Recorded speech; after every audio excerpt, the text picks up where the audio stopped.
So last lecture, children, we were doing or we did principles of management, that is the broad guidelines जिसके basis पे सब govern होता है। तो आपने अगर कार देखी हो, ट्रक देखा हो, तो एक बेसिक बॉडी स्ट्रक्चर जिसके ऊपर वो चीज बनती है जिसको आप चेसिस बोलते हैं।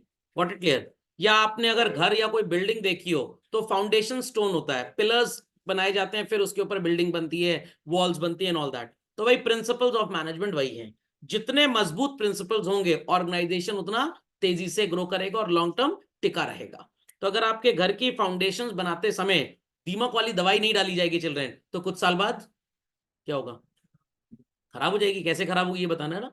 दीमक लग जाएगी। समझ में आ गया? और कुछ साल बाद फिर ट्रीटमेंट भी कराना पड़ता है। तो दो महान नायक थे इस मूवी में। एक थे हमारे Frederick Winslow Taylor, FW Taylor साहब, जिन्होंने ज्यादा बातें किस जगह की थी जब प्रिंसिपल्स ऑफ मैनेजमेंट बनाए थे? फैक्ट्री की, जहां पे मशीनें इस्तेमाल होती हैं। That's why the word scientific is used children. इन्होंने जनरल मैनेजमेंट के ऊपर कोई बातें नहीं की थी। समझ में आ गया? तो FW टेलर को आप अपनी मम्मी बोल सकते हैं, जो ज्यादातर किचन के काम पे ध्यान देती हैं। और हेनरी फ्योल्स आपको आप पापा बोल सकते हैं, जो घर में जब गेस्ट आते हैं तो ड्राइंग रूम में बैठ के सिर्फ हुकुम चलाते हैं। हुकुम चंद मत बोल दीजिएगा पापा को। ओके, तो जनरल मैनेजमेंट की बातें पापा ने की। कौन है पापा? हेनरी फेयोल साहब। और साइंटिफिक मैनेजमेंट, फैक्ट्री के प्रिंसिपल्स ऑफ मैनेजमेंट की बात किसने की? मम्मी ने। कौन है मम्मी? टेलर। मम्मी ने कभी बचपन में आपकी शर्ट का बटन भी टाका होगा, स्टिच किया होगा। चलिए, समझ में आ गई बात? समझ में आ गई बात भाई? चलिए लेट्स कंटिन्यू फर्दर। तो ये सारे मैनेजमेंट प्रिंसिपल सबको समझ में आ गए होंगे। स्टैंडर्डाइजेशन, सिंप्लीफिकेशन बता दिया था। वर्क स्टडी में चार चीजें थी: method, motion, time and fatigue study. ये बता दिया था। डिफरेंशियल पीस वेज सिस्टम बता दिया था आपको। एक होता है पीस वेज, एक होता है टाइम वेज चिल्ड्रन। सर ये डिफरेंशियल पीस वेज क्या होता है? डिफरेंशियल पीस वेज का मतलब जो एफिशिएंट वर्कर होगा उसको पर पीस ज्यादा पैसा देंगे। मैं 100 यूनिट प्रोड्यूस कर रहा हूं, आप 150 प्रोड्यूस कर रहे हैं। मेरे को 100 यूनिट का मान लीजिए 2 रुपए के हिसाब से 200 मिला, तो आपको 150 यूनिट का 2 रुपए के हिसाब से 300 नहीं मिलेगा। फॉर एग्जाम्पल 2.5 रुपए के हिसाब से 375 रुपए मिल जाएगा। फाइन, चलिए। सो वेज फॉर एफिशिएंट वर्कर्स 50, अगर आपने उतना ही आउटपुट प्रोड्यूस किया जितना हम बोल रहे थे। 20 यूनिट बनाओगे तो 50 रुपए पर यूनिट देंगे, और अगर 20 से ज्यादा बनाओगे तो ये 50 तो मिलेगा ही मिलेगा, जितनी ज्यादा बनाई है उसका 50 रुपए नहीं 60 या 70 रुपए के हिसाब से पेमेंट हो जाएगा। Is that understood? चलिए, सो अब आते हैं हमारे जनरल मैनेजमेंट प्रिंसिपल्स के देवता के ऊपर। Who was children? Henry Fayol. Ram ji को कितने साल का वनवास हुआ था? हाँ, उन्हीं की याद में इन्होंने प्रिंसिपल्स लिखे थे। कितने प्रिंसिपल हैं हेनरी फ्योल के? 14। ड्यूरिंग द ईयर मैंने जब आपको ये कंटेंट पढ़ाया था, एक इसका कोड वर्ड बताया था, डैड सी यू करके, तो जरा ध्यान से उसको देख लीजिएगा। मम्मी घर की चाबी तो आपको दे गई, बट सो कॉल्ड आपको लॉकर में से पैसे निकालने की परमिशन नहीं दे गई। या मम्मी ने घर की आपको चाबी दे दी और पैसे कुछ अनाप शनाप खर्च हो गए, तो इन दैट केस, फर्स्ट केस में आप जिम्मेदार नहीं होंगे, क्योंकि उन्होंने पैसे निकालने की परमिशन नहीं दी थी, तो अथॉरिटी दी ही नहीं उन्होंने। तो अगर अलमीरा से पैसे गायब हो जाते हैं तो यू आर नॉट रिस्पॉन्सिबल, क्योंकि घर की चाबी है, अलमीरा की चाबी नहीं है। बट सेकंड केस में घर के साथ साथ अलमीरा की चाबी भी दी कि पैसे निकाल भी सकते हो, और आपने खर्चा थोड़ा ज्यादा कर दिया, तो सेकंड केस में you will be held responsible, but first case में यू आर नॉट रिस्पॉन्सिबल। तो if I am a manager in a bank branch, और मैं 15 दिन की छुट्टी पे जा रहा हूं, और मैं अपने जूनियर मैनेजर को वॉल्ट की कीज, लॉकर की कीज, इंपॉर्टेंट एरिया की कीज देके जा रहा हूं, और साइनिंग अथॉरिटी भी देके जा रहा हूं, और अगर उस 15 दिन में कुछ गड़बड़ी होती है चिल्ड्रन, तो who will be held responsible? That assistant to whom I delegated my so called authority as well as responsibility। तो आपने किसी को अगर अथॉरिटी दी है तो वो जिम्मेदार तभी होगा जब रिस्पॉन्सिबिलिटी उसके पास है। अगर रिस्पॉन्सिबिलिटी नहीं है उस अथॉरिटी में तो वो जिम्मेदार बिल्कुल भी नहीं होगा। Got it clear? तो authority refers what children? Right, and responsibility is the obligation. तो आप इसको ऐसे पढ़ लीजिए, अरो authority is the right and responsibility is the obligation. Got it clear? तो दोनों साथ साथ चलते हैं। तो manager should have the right to punish a subordinate for not obeying a legitimate, मतलब जायज ऑर्डर था ऑफिस का, आपने नहीं फॉलो किया तो सीनियर आपको पनिश करेगा। समझ में आ गया? आपके सीनियर मैनेजर बोल रहे हैं हमारे बच्चों को स्कूल से ले आओ जरा, तो आपने कहा सर मैं ऑफिस का नौकर हूं, आपका पर्सनल नौकर नहीं हूं। इस केस में उसने आपको नौकरी से बाहर निकाल दिया, तो क्या ये सही था? नो। तो ये आपकी रिस्पॉन्सिबिलिटी नहीं थी और ये उसकी अथॉरिटी भी नहीं थी। Logic understood? तो जहां पे अथॉरिटी होगी वहीं पे अगर रिस्पॉन्सिबिलिटी है तो you are liable for the wrong thing done, else not. खोपड़े में बात गई। घर में कौन सी सो कॉल्ड ट्यूबलाइट आएगी, सब मिलके डिसाइड करेंगे, डिसेंट्रलाइजेशन। दादी माँ ही सब कुछ डिसाइड कर लेती हैं, इट इज सेंट्रलाइजेशन। तो mister x is the top boss, उनके अंडर में वाई है और जेड है, जेड के और वाई के अंडर में children many people are working. समझ में आ गया? तो अगर मिस्टर एक्स अपना डिसीजन इन सब से राय मशवरा लेके काम करें चिल्ड्रन, तो it is called as what? Decentralisation. और अगर खुद ही चौधरी बन जाए तो it is called as what? Centralisation. समझ में आ गया? तो भाई मान लीजिए हम किसको क्या मिनिस्ट्री देंगे, भारतीय जनता पार्टी की आने वाली अगली गवर्नमेंट में सारे पार्टी लीडर्स ने डिसाइड करके पोर्टफोलियो डिसाइड किया किसको क्या मिनिस्ट्री मिलेगी, it is called as what children? Decentralisation. But मान लीजिए मैंने, अमित शाह और नरेंद्र मोदी जी ने मिलकर डिसाइड कर लिया और किसी को पूछा ही नहीं, तो that is called as centralization. तो when decision making is held by the higher management, top level ही सब कुछ डिसाइड कर ले, इट इज सेंट्रलाइजेशन। समझ में आ गया? और जब बॉटम लेवल तक भी राय मशवरा किया जाए तो इट इज डिसेंट्रलाइजेशन। सर पूछा तो सबसे था बट डिसीजन वही वाला लिया जो टॉप लेवल को मंजूर था, अब इसको बेवकूफ बनाना कहते हैं। समझ में आ गया? डिसिप्लिन। अब ये वाला जो प्रिंसिपल है चिल्ड्रन, फ्योल अंकल का, ये प्रिंसिपल आपको शायद यहां पे भी कहीं ना कहीं नजर आ रहा होगा। FW टेलर में कहां पे नजर आ रहा था, सोचिए जरा। मिल रहा होगा, नजर आ रहा होगा। Yes, disciplinarian. सर ऐसा क्यों बता रहे हैं आप? अरे आपको एग्जाम में कभी कभी सिमिलैरिटी और डिफरेंसेस भी पूछे जाएंगे, डिफरेंस तो बहुत नजर आ जाएगा, सिमिलैरिटीज में बात याद रखनी है। समझ में आ गया? चलिए, so if there is no honor to the commitment done, employees are not doing the work as instructed to them, अपना ही चला रहे हैं। समझ में आ गया? जैसे पुलिसमैन कुछ होते हैं, चोर को पकड़ने जाते हैं बट पता नहीं क्या इंटरेस्ट होता है, एनकाउंटर करके ही लौटेंगे। और बोला गया था कि मारना नहीं, जिंदा पकड़ना है, तब भी अपनी ईगो सेटिस्फाई करने के लिए पैर में गोली मार दी। समझ में आया कि नहीं आया? पक्का? तो that is called as they are not working in discipline, they are indisciplined basically. समझ में आ गया? तो जो भी ऑर्गेनाइजेशन के रूल्स एंड एम्प्लॉयमेंट अग्रीमेंट हैं वो सारे एम्प्लॉयज को फॉलो करना पड़ेगा। देयर आर सर्टेन पुलिसमैन जो ड्रेस नहीं पहनते, बट देयर आर सर्टेन जिनको ड्रेस पहनना अलाउड ही नहीं है, जो वो CBI वाले या CID वाले होते हैं उन सबको। तो अब उन्होंने अगर ड्रेस पहन ली, इन दैट केस वो भी इनडिसिप्लिन माना जाएगा। पुलिस को चोरी छिपे किसी को पकड़ना तो पहले ही सायरन बजाने लग गए हैं ताकि अच्छा चोर भाग जाए, वो पकड़ना ना पड़े, तो ये भी इनडिसिप्लिन होगा। डिविजन ऑफ वर्क चिल्ड्रन, जो शाहजहां ने किया था, हाथ वाथ कटवा दिए थे, ये स्टोरी है, पता नहीं रियलिटी में क्या था भगवान जाने, मेरे को तो फर्जी लगता है सब कि भाई 600 लोग के अगर हाथ कटवा दिए, कहे कहूं हाथ। समझ में आया? कुछ तो भाई फोटोग्राफ या किसी ने स्ट्रक्चर कुछ काल्पनिक चीज ड्रॉ की होती है, तो कुछ फालतू ही लग रहा है। ये हो सकता है कि भाई उन 600 लोगों के साथ कुछ अग्रीमेंट हुआ होगा कि आप अगला कंस्ट्रक्शन इस तरह का नहीं करेंगे, या हो सकता है 600 लोगों को बंद कर दिया गया होगा, ये सब मानने लायक बात है। बट ये हाथ कटवा दिया, लुक्स वेरी ऑड। अब मैं इस एग्जाम्पल को इसलिए लेता हूँ क्योंकि हमारी टीचर ने जब पढ़ाया था स्कूल में तो मैंने बोला मैम कहाँ गए वो 1200 हाथ, क्लास से बाहर निकाल दिया गया। समझ में आ गया? नालंदा यूनिवर्सिटी में आग लगी, क्यों जली इतने टाइम तक?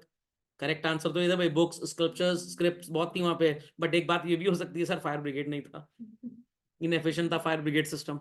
ओके, तो division of work is basically what is meant here as children, specialisation. Right person मतलब जिसका राइट हैंड काम करे, लेफ्ट ना काम करे, जो उस पर्टिकुलर जॉब रोल के लिए फिट बैठ रहा हो, मतलब जिसको फिट आते हो बीच बीच में, not that one who is capable of doing a job. समझ में आ गया? तो person doing the same job will specialise over time, नहीं ये एकदम गलत है।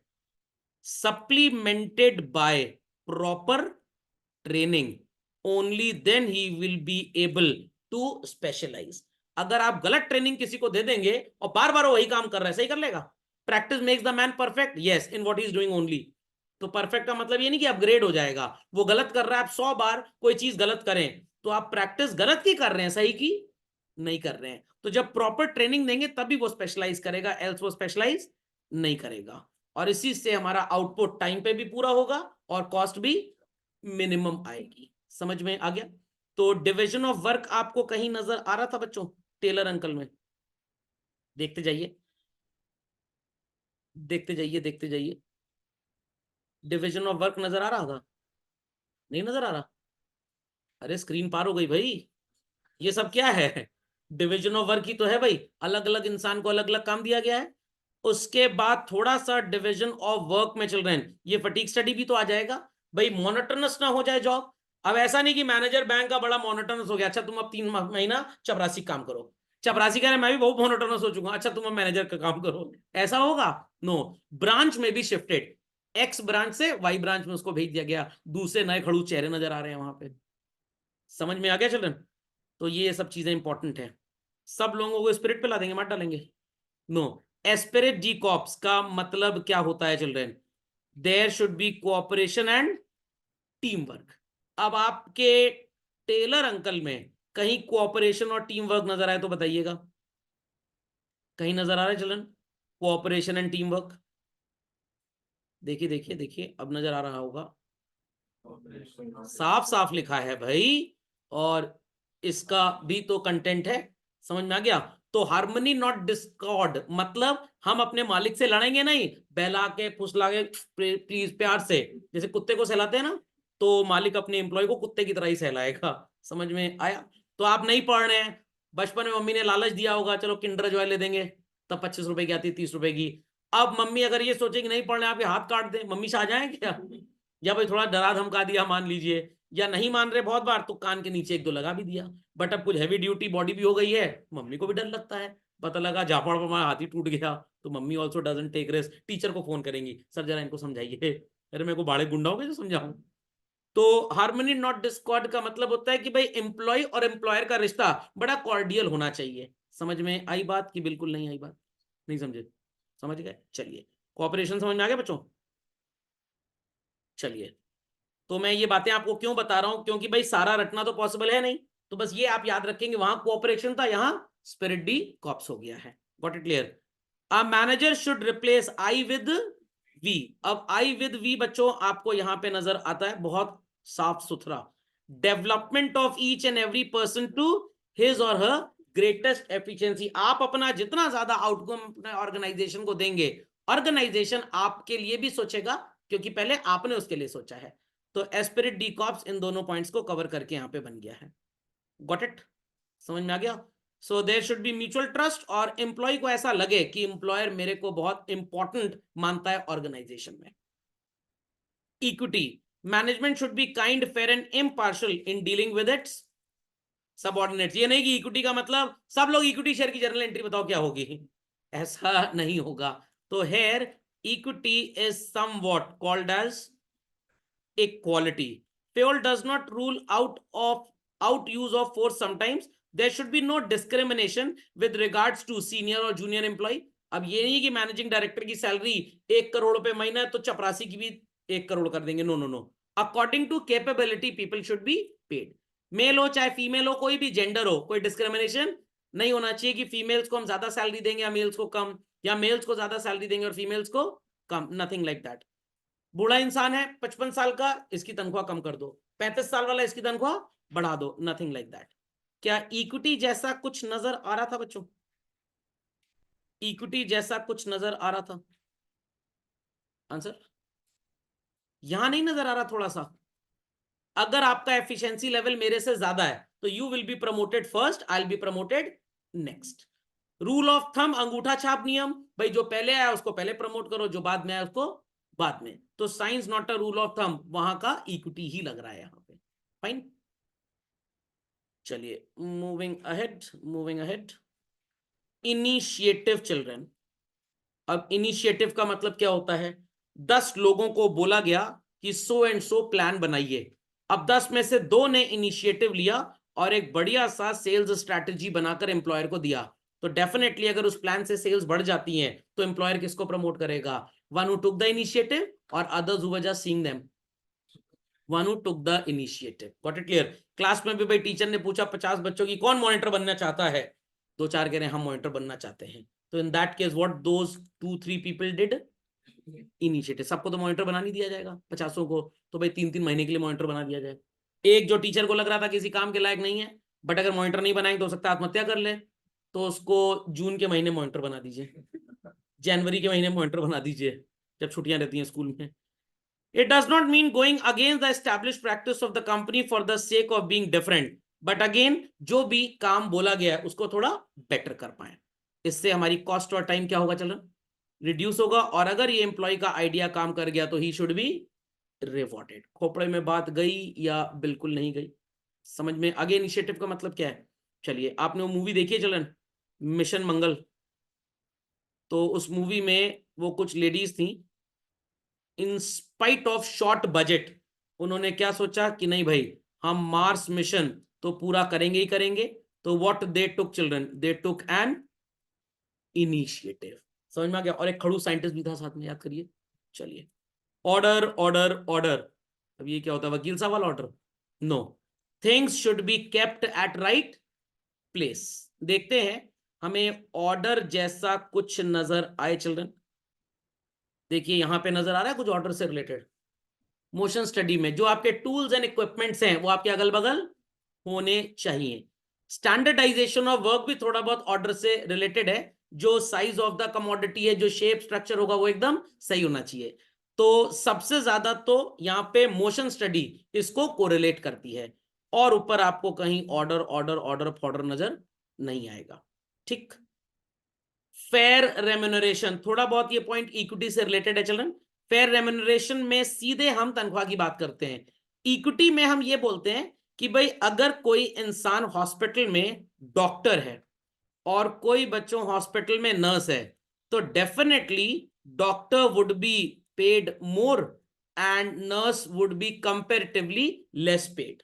ऊपर में बात गई। तो अगर एक डॉक्टर है 40 साल का और एक नर्स है मान लीजिए 28 साल की, दोनों को आज हमने हॉस्पिटल में नौकरी दी, डॉक्टर को हो सकता है हम 10 लाख रुपए महीना दे दें, नर्स को थोड़ा दे देंगे हम 10 लाख, बट क्या नर्स को 2000 महीना देंगे?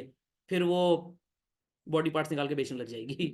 समझ में आ गया? तो नर्स को भी ठीक ठाक सैलरी दे दीजिए ताकि घर का चूल्हा वगैरह जल जाए। So to have a reasonable standard of living, कम से कम इतना पेमेंट करना चाहिए। और फेयर रेम्यूनरेशन जो कंपनीज नहीं करती इंडिया में, workman compensation act, minimum wages act and many laws are there children, जिसके तहत ये गवर्नड है। सो बिजनेसमैन जब भी किसी पर्सन को हायर करे, एम्प्लॉय को भी ये सोचना चाहिए कि हमारे एम्प्लॉयर की कैपेसिटी टू पे क्या है। I repeat, capacity to pay क्या है। Suppose somebody was working as a professor in IIT, अब आफ्टर रिटायरमेंट उसको किसी स्कूल का प्रिंसिपलशिप मिल गया, कैन ही एक्सपेक्ट कि जितनी salary as an IITian professor उसको मिल रही थी वो स्कूल पे कर पाएगा? बिल्कुल नहीं कर पाएगा। समझ में आ गया? अगर आप यूएस में जॉब कर रहे थे और आपकी सैलरी मान लीजिए $1 लाख थी चिल्ड्रन, इंडिया में होगी 80-90 लाख रुपए, और आप वापस इंडिया लौट के आए हैं, शुड यू एक्सपेक्ट कि आपका एम्प्लॉयर आपको 90 लाख रुपए पहले ही दिन दे दे? Absolutely not. और एम्प्लॉयर को भी ये सोचना चाहिए कि मैं यूएस रिटर्न को अगर हायर कर रहा हूं और अगर मेरी कैपेसिटी 50-60 लाख पे करने की है और अगर मैं उसको 5 लाख रुपए दूंगा तो मुंह चढ़ा के भाग जाएगा। समझ में आ गई बात? चलिए, तो organisation must decide the reasonable method of calculating wages. और अगर कुछ भी नहीं समझ में आता तो we should refer to governmental, central और स्टेट रूल्स चिल्ड्रन। समझ में आ गया? या तो सेंट्रल गवर्नमेंट के रूल्स को फॉलो कर लीजिए या तो स्टेट गवर्नमेंट के रूल्स को। बट रियल लाइफ में ऐसा नहीं होता, दे दही और ले दही का सौदा चलता है। ये दे दही और ले दही वाली कहावत सुनिए। आपके घर के बाहर मान लीजिए कोई दही बेचने आया, बड़ा एग्रेसिव है, तो आप उसको एक्सप्लॉइट करके सस्ते में खरीद लेंगे। और जब आपको पराठे के साथ दही खानी है और 4 दुकानों में नहीं मिली तो 5वीं दुकान पे जो भाव मांगेगा आपको पे करना पड़ेगा। तो पुरानी गांव के जमाने की कहावत है, ले दही और दे दही का सौदा है। समझ में आया? बायर की क्या नीड है और सेलर की क्या नीड है। स्केल में चेन बांध के स्केल घुमाएंगे ऐसे ऐसे कृष्ण जी की तरह? Answer no. स्केलर चेन का मतलब क्या होता है, ये स्कूल के क्लासरूम में बहुत देखा गया होगा। अगर कोई पर्टिकुलर स्टूडेंट है, उसको टीचर तक कोई बात पहुंचानी है, तो इट इज सेड कि भाई मॉनिटर के थ्रू आपको जाना पड़ेगा। Is that clear? मान लीजिए क्लास में मॉनिटर भी है और कैप्टन भी है, तो एक बच्चा अपनी बात पहले मॉनिटर को बोलेगा, मॉनिटर वो बात कैप्टन को बोलेगा और कैप्टन टीचर को बोलेगा। अब वो बच्चा थोड़ा चुलबुल पांडे टाइप का है, कह रहा है कि मैं सीधे बात कर लूंगा, मेरे को तुम जैसों की जरूरत नहीं है। और टीचर के पास दलित सीधे पहुंच गया।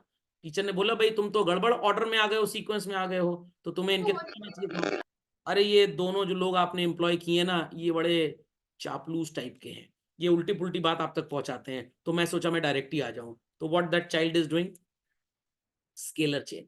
कभी मान लीजिए कि नरेंद्र मोदी जी दे रहे थे सो कॉल्ड एक जगह भाषण, अब इंसान को अगर उनसे मिलना है तो एक प्रोटोकॉल के थ्रू आना पड़ेगा, बट कुछ जाहिल टाइप के लोग होते हैं, सीधे स्टेज पे कूद जाते हैं। What it clear? तो यहाँ पे स्केलर चेन प्रिंसिपल कैसे काम करेगा, एफ को ई के पास जाना है, ई डी के पास जाएगा, डी सी के पास, सी बी के पास बी, ए के पास A to L to M to N and N to O. तब तक डॉक्टर साहब पेशेंट मर जाएगा, बहुत देर हो जाएगी, तो सीधे उसको स्ट्रेचर पे लिटाया, ऑपरेशन थिएटर के अंदर पहुंचा दिया। It is what, gang plank. तो स्केलर चेन समझ में आ गया? तो ये जो ऐसे चल रहा है children, this is scalar chain, और बीच में जो लग गया वो गैंग प्लैंक। और ये प्लैंक शब्द कहां से आया, मैंने एग्जाम्पल पहले भी लिखा बताया हुआ है। जब रोड का ले ऑफ होता है, लेइंग अप होती है चिल्ड्रन, तो घर के बाहर नाली बनती है, पटरा डाल दिया जाता है आने जाने के लिए, बारिश का पानी भी भर जाता है तो पटरा डाल देता है, दैट्स अ प्लैंक बेसिकली। तो शब्द वहीं से डिराइव किया गया है। समझ में आ गई बात? तो इट्स जस्ट लाइक दैट कि आपको पापा तक कोई बात पहुंचानी है तो पहले आप अपनी बड़ी दीदी से बोलिए, बड़ी दीदी मम्मी से बोलेंगी, मम्मी पापा से। आपको पता है मम्मी तो ठीक है, दीदी बहुत चतुर है, उल्टा पुल्टा आग लगाएगी, तो आप सीधे पापा के पास पहुंच गए। तो what you did is gang बनाया और प्लैंक लगा दिया। समझ गए बच्चों? पक्का? तो आपने एक तरह का कटआउट, अरे जैसे हार्ट सर्जरी नहीं होती है भाई, किसी का वेन ब्लॉक हो गया तो डॉक्टर क्या कहता है, उसी में से वो साफ सफाई करता है एरियल डाल के, नो साइड से एक और सो कॉल्ड नस लगा देता है। तो क्या किया डॉक्टर ने भी, गैंग प्लैंक किया। समझ में आ गया? मेरे को लग रहा है एमबीबीएस की क्लास में बुलाना लिया जाए मेरे को, जरा यहाँ आके जरा लेक्चर दे दीजिए एक। समझे कि नहीं समझे? तो आपके पास 1 लाख रुपए हैं, आप पहले एक स्मॉल कैप कंपनी में इन्वेस्ट करिए, उससे जो कमाया फिर आपने उन रिटर्न्स को लार्ज कैप में, मिड कैप में इन्वेस्ट किया, एक एक लेवल पे चलिए, तो ये स्केलर चेन हो गया। पूरा पैसा म्यूचुअल फंड में डाल दो, अपने आप डाइवर्सिफाई करके वो लोग इन्वेस्ट कर लेंगे। It is gang plank. नहीं समझे? समझ में आ गया? आप जाइए सब्जी मंडी, गोभी महंगी वाली है, सस्ती वाली खरीद के लाइए, उसके बाद गोभी की सब्जी घर में बनाइए। समझ में आ गया? सब्जी जो खा ली वेल एंड गुड, बाकी आपने बाहर फेंक दी, गैया खा गई। ये क्या हो गया, स्केलर चेन, पूरा प्रोसेस। गैया सीधे वहीं मुंह मार ली ठेले पे जहां गोभी बिक रही थी, गैया is doing what, gang plank बन गया। नहीं समझे बात को? नहीं समझे? समझ गए ना? चलिए, अंडरस्टूड दिस? और कहां पे यूज होता है, इन केस ऑफ इमरजेंसी। चलिए, स्टेबिलिटी ऑफ टेन्योर। हर दिन अगर आपको लगे कि आज मेरा ऑफिस में आखिरी दिन है, तो आप आखिरी दिन की तरह ही काम करेंगे, बस आप ठीक से काम करेंगे नहीं। तो कहने का मतलब यहां पे बात किसकी की जा रही है बच्चों, जॉब सिक्योरिटी। तो if you are feeling like कि आपका जॉब सिक्योर है, अननेसेसरी रीजन के लिए आपको लात मार के निकाला नहीं जाएगा, तो you will work there up to your last breath basically. समझ में आ गया? अब अप टू जो लास्ट ब्रेथ बोलना गलत है, 60-65 साल में तो लोग रिटायर हो जाते हैं, बट जब तक स्टेबिलिटी ऑफ टेन्योर नहीं होगा चिल्ड्रन, क्या एम्प्लॉय पूरे मन से काम करेगा? बिल्कुल नहीं। Subordination of individual interest to group interest. अपने लिए ना सोचकर किसके लिए सोचें, for the organisation. Is that clear? तो अगर आपकी टीम बहुत अच्छा सेल टारगेट मीट कर पा रही है, बट दूसरी टीम मीटअप नहीं कर पा रही, तो आपका ग्रुप लीडर बोल सकता है कि दूसरी टीम को मोटिवेट करो, tell the skill what your group applied, की उनकी सेल भी बढ़ जाए। तो आपको ये काम करना चाहिए। हमारे टेलर साहब के प्रिंसिपल्स में भी बच्चों ये कहीं नजर आ रहा था एकदम directly. 4th point, development of each and every person to his और her greatest efficiency and prosperity. तो we can in nutshell say कि भाई जितने भी टेलर साहब के प्रिंसिपल थे, फ्योल चाचू ने नाम बदल के सबको रख दिया। समझ में गया? वो बड़ा चुटकुलिया टाइप का था ये। समझ में आ गया? ये अपनी क्लास में नकल करते हुए पकड़ा जरूर गया होगा। चीटर कॉक था, चीटर कॉक। चलिए, समझ गए? So manager can ensure this by excellent behaviour. Management must put away personal interest and put company object first. अब हर ऑर्गेनाइजेशन में ऐसा होता है, if there is a bank branch, अब वहां पे इंसेंटिव है, तो ओवरऑल ब्रांच अगर ग्रो कर रही है तो एम्प्लॉय को इंसेंटिव मिलेगा। Out of 9, 7 employees are very good, 2 एकदम कामचोर टाइप के हैं, तो उन 7 को भी इंसेंटिव नहीं मिलेगा। या वो 7 बोले अपने सीनियर को कि इन 2 को रिप्लेस करके दूसरे लेके आओ, क्योंकि पूरा इंसेंटिव इन दो दलिद्रों की वजह से किल हो जा रहा है। बात समझ में आ गई children? Manager should not misuse the powers for individual और family benefit at the cost of larger interest. कभी कभी आपने देखा होगा हिंदी मूवीज में और वेब सीरीज में होता है, कुछ लोग किडनैप कर लेते हैं लोगों को, और फिर वो कहते हैं पुलिस वाली की बेटी किडनैप कर लिया। समझ में आ गया? पुलिस वाले को बेटी किडनैप, बेटे क्यों नहीं किडनैप किया जाता? इसी से साबित होता है बेटे किसी लायक ही नहीं होते हैं। समझ में आ गया? समझ में आ गया? और बेटी के नाम पे दहेज भी इकट्ठा हुआ होगा, इसलिए तो पक्का पता है इतना पैसा तो मिलेगा ही मिलेगा रैंसम का। तो कहीं पे पुलिस वाला कहता है नहीं देश आगे है, और फिर पुलिस वाली की बीवी कह रही है आओ तुम घर बताती हूँ मैं तुमको। समझ में आया? मैं करवा चौथ नहीं रखूंगी इस बार। In that case what happens कि भाई पहले वो अपने बच्चों को छुड़वाएंगे, फिर देश दुनिया की बात आएगी। समझ गए बच्चों? बड़ा कंफ्यूजिंग है unity of command and unity of direction, कैसे इसको यूज करेंगे आप। दिस इज अ पर्सन और सो कॉल्ड, ये एक्स वाई जेड और डब्ल्यू, जो बबलू का भाई है, इन सबको इंस्ट्रक्शन दे रहा है, काम हो जाएगा। एक्स को ए से भी इंस्ट्रक्शन मिल गया, बी से भी इंस्ट्रक्शन मिल गया, सी से भी मिल गया, डी कह रहा है मैं क्यों पीछे रहूं। एक्स कह रहा है जान निकाल लो बच्चे की, मैं जा रहा हूं ऑफिस की छत पे। क्यों? कपड़े तो भी सूखे नहीं है, दो भी काम था, मतलब टम्बल ड्राइंग जॉब कर रहा था, कहने मैं कूदने जा रहा हूं छत से। व्हाट इज द प्रॉब्लम है चिल्ड्रन? और अपने सुसाइड नोट में ये लिख के जाएगा due to problem of unity of command I am committing suicide. समझ में आ गया? अब वहां पे टीचर्स को बुलाया जाएगा कि भाई आप बताइए क्या लिखा है इसके नोट में, कौन सी भाषा लिखा है। तो एक सुपीरियर कितनों को भी ऑर्डर दे सकता है, बट एक सबऑर्डिनेट को ढेर सारे लोगों से अगर ऑर्डर मिल गया तो वो काम नहीं कर पाएगा। मम्मी भी घर से निकलते हुए कह रही है ये कर देना रास्ते में, पापा भी कह रहे हैं लेते आना, दादाजी भी, दादी बोली मेरी डायबिटीज की दवाई, सब में आप शॉपिंग ही करते रह गए, क्लास ही मिस हो गई आपकी। तो आप यूनिटी ऑफ कमांड 3D में पढ़ रहे थे basically. Understood the problem of unity of command? और यूनिटी ऑफ डायरेक्शन क्या होता है? One boss should have only one plan. तो अगर मिस्टर मुकेश अंबानी ने मिस्टर एक्स, मिस्टर वाई और मिस्टर जेड, तीन लोगों को हायर किया, वाई को बोल रहे हैं तुम जियो इन्फोकॉम संभालो, मोबाइल टेलीकॉम, एक्स को बोला कि तुम फाइबर नेटवर्क को संभालो, और जेड को बोला यू लुक इनटू रिटेल। और ये तीनों कह रहे हैं ज्वेल्स कौन देखेगा? अरे वो मेरी बीवी नीता अंबानी ने, वो देख ले, कोई समस्या की बात नहीं है। तो हर एक बॉस को आपने एक अलग अलग ऑर्गेनाइजेशन का हेड बना दिया। अगर एक से ही कहेंगे तीन ऑर्गेनाइजेशन झेल लो, तो वही यूनिटी ऑफ कमांड वाली प्रॉब्लम होगी। तो यूनिटी ऑफ कमांड और यूनिटी ऑफ डायरेक्शन समझ में आ गया? नहीं समझे? पक्का? तो मम्मी का काम है किचन में सवेरे नाश्ता रेडी करने का, बड़ी मम्मी का काम है दिन का खाना, और चाची का काम है रात का डिनर, और निकलनी रात को किट्टी पार्टी में। तो दादी माँ कहेंगे पहले डिनर बना के जाओ किट्टी पार्टी में, नहीं तो गाड़ी हवा निकाल दूंगी। तो that is unity of direction by mummy, बड़ी मम्मी एंड चाची। एंड दादी जी क्या कर रही है? यूनिटी ऑफ कमांड दे रही है। समझ में आ गया? पक्का? चलिए डिफरेंसेस तो आप समझ गए। टेलर और फ्योल में क्या सिमिलैरिटीज थी, क्या डिफरेंसेस थे, ये आपको बता दिया है। एक बार तरीके से पढ़ लीजिएगा तो और अच्छा हो जाएगा। तो ये बात क्लियर हो गई। हु वाज द चिटोरिया? चीटिंग कौन किया? फ्योल ने चीटिंग की। समझ में आ गया? और ओरिजिनल क्रिएशन किसका था? हाँ, समझ में आ गई बात? चलिए, तो यहाँ पे वर्कर्स की प्रोडक्टिविटी की बात थी, यहाँ पे पूरे मैनेजमेंट की। ये फैक्ट्री के लेवल पे अप्लाई हो रहा था और ये ऑफिस के लेवल पे। इन्होंने साइंटिफिक अप्रोचेस यूज की, इन्होंने जनरल थ्योरी कैसे बिजनेस मैनेज करना है। हाँ, एक चीज आप और बोल सकते हैं, his theory was much broad. Obvious सी बात है, नकल करके बनाओगे तो उसका तो पूरा ले लिया, अपना कुछ ऐड कर दिया तो ब्रॉड बन गया। अंडरस्टूड? इसने 8 डिपार्टमेंट्स क्रिएट किए थे, बट इन्होंने ऐसा कोई डिपार्टमेंट क्रिएट नहीं किया। What it clear? तो ज्यादा स्पेशलाइजेशन की बात किसने की बच्चों? टेलर ने ज्यादा स्पेशलाइजेशन की बात की। What it clear? His effort was based on observation and experience at the factory and personal experience at the office. लगभग एक ही चीज हो गई, कोई खास फर्क नहीं है। स्पेशलाइज्ड मैंने पहले ही लिख दिया है। He was a scientist and he was a management practitioner. ये दोनों का फर्क पड़ता है। नहीं समझे बात को? पक्का? चलिए, तो नेचर एंड प्रिंसिपल्स में तो कुछ खास है नहीं चिल्ड्रन। कॉज एंड इफेक्ट मतलब हमने 10 तरह के रूल्स ऑफिस में बनाए, 4 बहुत बढ़िया काम कर रहे हैं, 6 रूल्स में एम्प्लॉय परेशान हो रहा है, लेबर टर्नओवर ज्यादा हो गया, वो नौकरी छोड़ के भाग रहे हैं।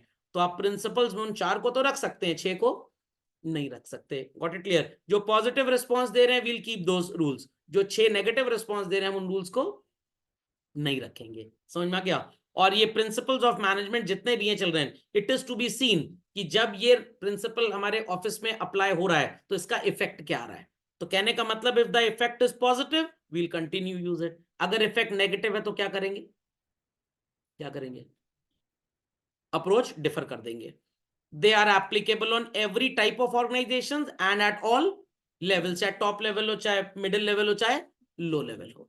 अब मान लीजिए कोई 5 स्टार 7 स्टार मिठाई की दुकान है, कुछ एम्प्लॉयज मिठाई की दुकान के अंदर और कुछ बाहर। अब जलेबी वाला बाहर रहेगा, चाट वाला भी बाहर रहेगा, ठंड में बेचारा ठिठुर रहा है, अंदर तो बढ़िया वार्मर चल रहा है, तो इन दैट केस बाहर वाले की सैलरी थोड़ी सी ज्यादा होनी चाहिए। जो कैश काउंटर पे बैठा है उसका कंफर्ट लेवल ज्यादा है, और जो पकौड़ी तल रहा है उसका कंफर्ट लेवल तो हमें आग से मर भी सकता है। तो जो पकौड़ी तल रहा है, चूल्हे पे काम कर रहा है, उसका इंश्योरेंस ज्यादा पैसे का होना चाहिए। समझ में आ गया? जल गया तो पता लगा निपट ही गया। और जो कैश काउंटर बैठा उसका इंश्योरेंस कम होना चाहिए। समझ में आई बात की नहीं?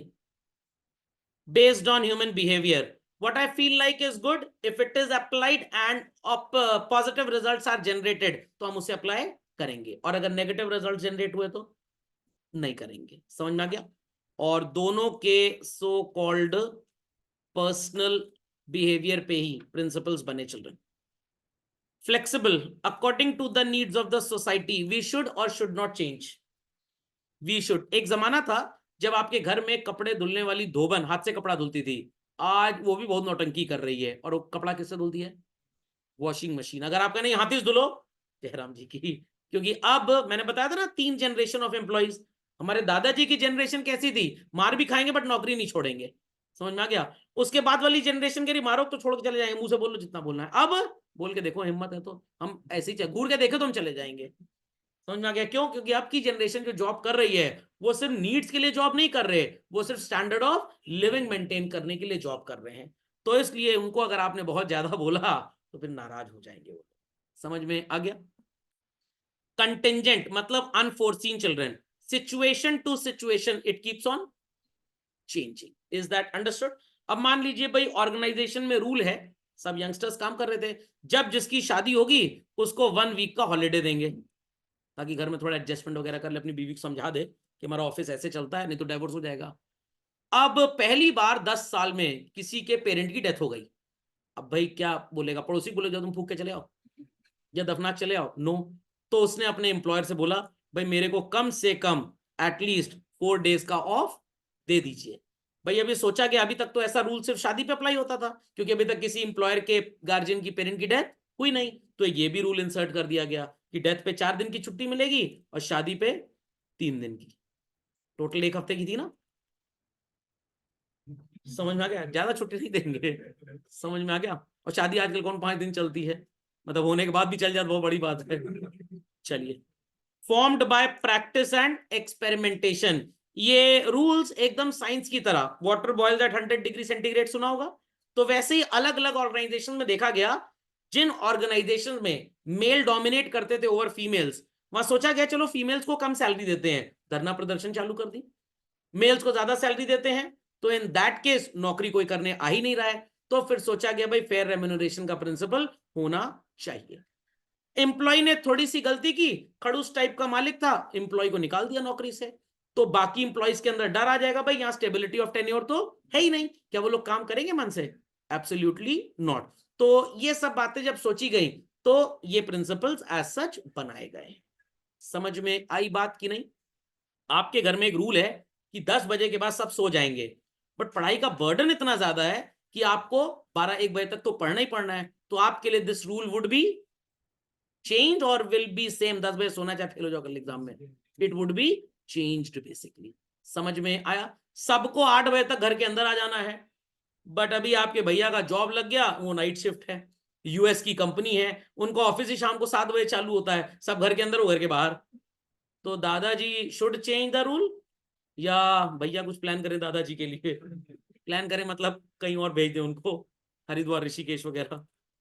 दे are the general guidelines children and they are so called not acting like readymade solution कि ये अप्लाई करो तो ऐसा हो जाएगा। नो, तो जितने आपने ये 14 प्रिंसिपल फेओल अंकल के 4 बेसिक उनके पढ़े, ये टोटल ऑर्गेनाइजेशन टू ऑर्गेनाइजेशन में मॉडिफाई करके काम करते हैं। फाइन, चलिए व्हाट आर द सिग्निफिकेंस, ये एकदम टाइम पास है चिल्ड्रन। इंपॉर्टेंस क्या है बेसिकली प्रिंसिपल्स का? Business environment is changing children, या जैसा 1950 में एनवायरनमेंट था 2024 में भी वैसा ही है? It is changing. Got it clear? दादी माँ के जमाने में अगर नौकर 2 दिन एब्सेंट होता था, she used to cut the salary. Mummy के जमाने में हिम्मत है, अरे क्या हो गया, क्यों नहीं आई, हमको बताती, अंदर ही अंदर, मनूस आई नहीं कल, पूरा बर्तन खुद मारना पड़ गया, कोई प्रॉब्लम हमको बताना। समझ में आई बात की नहीं? तो दादी माँ का तरीका कुछ और था हैंडल करने का घर के नौकरों का, मम्मी का कुछ और है। रीजन बीइंग कि एम्प्लॉय का भी स्टैंडर्ड थोड़ा बढ़ रहा है। दादी माँ के जमाने में भाई नीड के लिए नौकरी करते थे, तो अब्यूजिव लैंग्वेज भी सुन लेते थे, मार भी खा लेते थे। As of today are these things going to work children?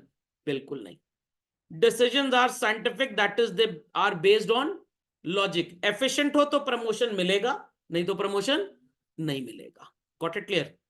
जो ज्यादा एफिशिएंट उसकी सैलरी ज्यादा, जो कम एफिशिएंट उसकी सैलरी कम हो जाएगी। Thereafter it is a social responsibility, equity children. पुराने जमाने में नहीं होता था, वहां पे लोगों को एक्सप्लॉइट किया जाता था, कास्ट सिस्टम वगैरह होता था। कोई लोअर कास्ट से आया, ये हिंदुस्तान में नाटक ज्यादा है, बाहर नहीं है ऐसा। वो लोअर कास्ट से आया तो उसकी तनख्वाह कम है, कोई अपर कास्ट से आया तो तनख्वाह ज्यादा है। एक ने अपना नाम ही रख दिया Ram upper caste, Lakshman super caste. समझ में आ गया?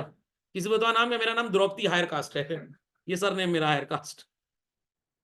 एडमिनिस्ट्रेशन बेटर हो जाता है जब आपके पास कोई तरीका आ जाता है, इसीलिए इन तरीकों को इन्वेंट किया गया children. And obviously true, there is a growth of management, people who are managing the office, their knowledge increases, their ability increases.